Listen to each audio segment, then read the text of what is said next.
Hope lives always. I'm wearing this red stole for a reason today.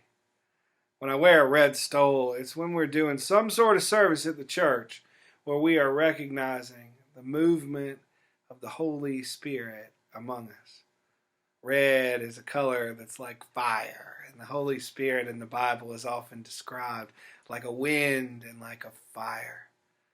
And today, I got to see and feel the movement of the Holy Spirit as we ordained new deacons into our church. Now, because we're living in a pandemic, living in a world where we are dealing with virus and disease, we can't do the thing that we normally do when we ordain. Ordain means to lift up, to set apart. When we ordain someone to be a deacon is a helper.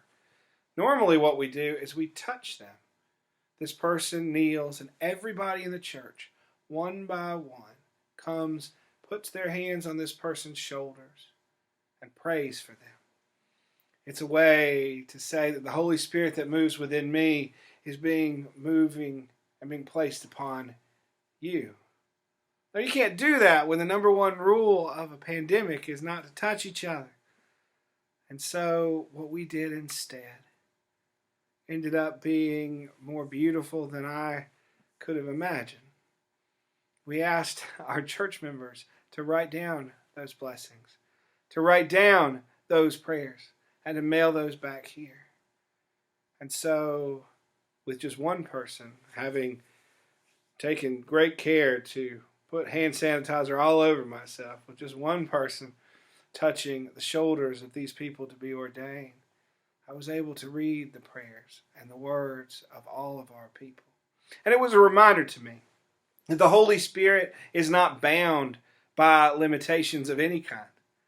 When everything was made in the book of Genesis, in that poetic language, we see the Spirit of God hovering over waters of chaos and dividing them. The reality is, if the primordial waters of chaos can't hold back the Holy Spirit, a pandemic doesn't stand a chance. And today we saw, as each of us prayed, live streamed from homes and sent through those letters we got in the mail, as each of us prayed together to bless these people, to ordain them, we got to realize the truth that the Holy Spirit can still move even when we are struggling and even when things have to be different. It's a reminder to me that hope also has no limitations. It has no boundaries or borders. There's nothing that can be put in its place to hold it back. Because hope, like that Holy Spirit that it moves and breathes from, hope lives always.